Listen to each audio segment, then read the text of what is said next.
Alright, welcome everyone. This is Dr. Boyle. I'm going to be going over the graduation requirements and credit summaries because the next month of February we are going to be talking about what classes you're going to be signing up for your 10th grade year.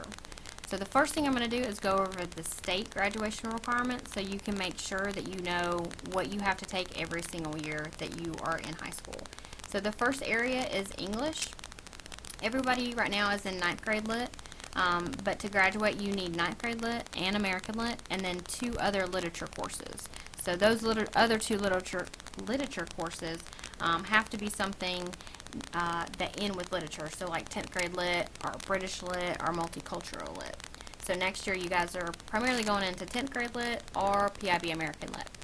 The next area is mathematics. You have to have 4 credits to graduate, and of those 4, 3 of them must include Algebra 1, Geometry, and Algebra 2.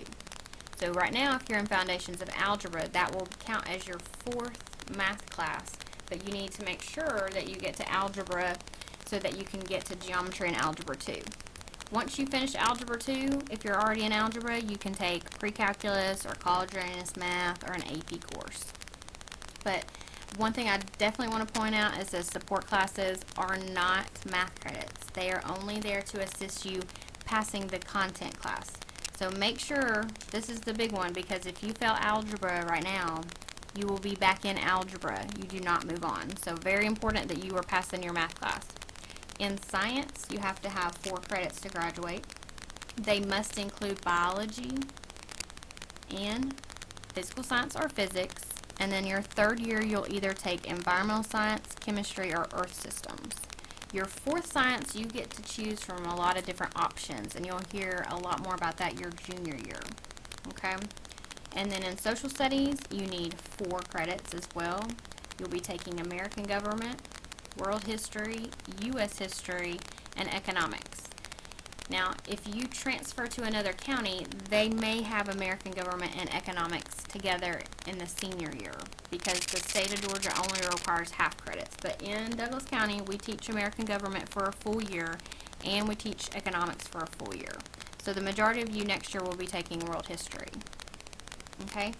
And then in the next area, CTAE, those are your career, tech, agriculture, education classes. So like business, marketing, cosmetology, healthcare, all of those classes, foreign language, and or fine arts. So in this area, you just need to have 3. So you might have 2 fine arts and a foreign language, or you might have all 3 in one area, but you have to have 3 of those. And I promise people don't graduate because of this all the time. They take way too many personal fitness classes, okay, or PE classes. And then finally, you can see that you do have to take health and personal fitness as a graduation requirement. So a lot of you guys will be taking that next year in the 10th grade unless you have it currently right now. And then you need 3 other electives because the total number of credits that you have to graduate is 23. I also want to point out that there are some assessment requirements, and if you don't take the EOC in any of these 8 courses, then you get an incomplete, and you cannot graduate with an incomplete. So you have EOCs in biology, physical science, 9th grade literature, American literature, algebra 1, geometry, U.S. history, and economics. So very important because those are 20% of your grade and you got to take them. And then the last thing on this page before we do our credit summary is the promotion requirements.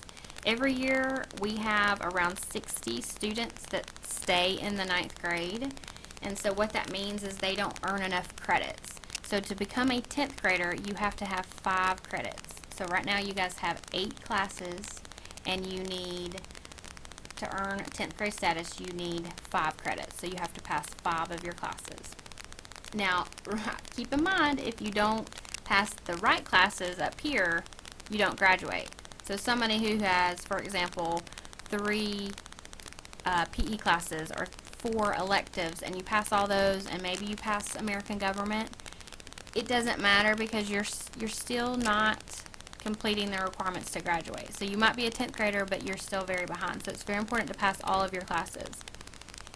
To get to 10th grade to 11th grade, you have to have 11 credits, and then 11th to 12th grade, you have to have 18 credits. So if you earn less than 5 credits this school year, you will be in the 9th grade again, which means on your schedule it say 9th grade, and you will have an advisement that is 9th grade. So very important to keep that in mind.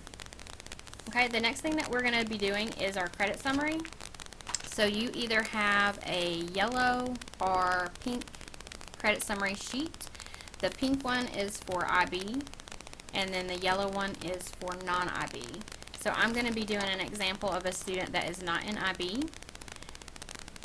So advisors, make sure everybody has their yellow sheet right now. And then because you guys are in 9th grade and you don't have a transcript, you're going to be using your progress report that you just received last week. So just to show you a transcript, this is an example of one from a current 10th grade student. Everything that you earn for this school year will be documented on your transcript. So you'll have one next year. Now some of you might have foreign language from middle school, but the majority of you do not have an official transcript yet.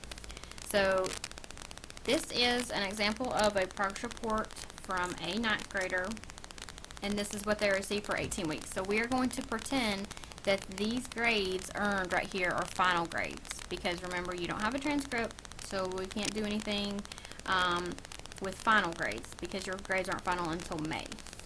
So the purpose of the credit summary is to make sure that you are on track and that you know what classes you need to continue to earn. So at the top, go ahead and write your name. And what we're going to be doing is transferring the grades and the classes that we have to our credit summary. And you're going to do this every single year of high school. So every year you're going to add to your credit summary sheet. Okay, so the first one you can see I have is mythology. And currently I have a 52. So I'm going to look on my credit summary for mythology. Now mythology is just an elective, so it's not going to be in an English section because that's not going to be a graduation requirement, and it's not a career class down here. So you'll notice that there is a section that says other classes taken and received credit. So I'm going to put mythology here because it's an elective, and it says I have a 52. So I'm going to write 52. Okay. The next class on my progress report, but remember we're pretending it's a transcript, is 9th grade literature, which is a graduation requirement, and it says I have a 55. So I'm going to go up here and I'm going to write 55. Okay, the next one is Intro to Healthcare, and I have a 71. So you're just going to go through the classes and document down what grades, and we're going to pretend that they are final. So biology is an 80. Algebra is a 64. So you can see this student, if these were final grades, they would be very behind. Weight training is another class, is an elective.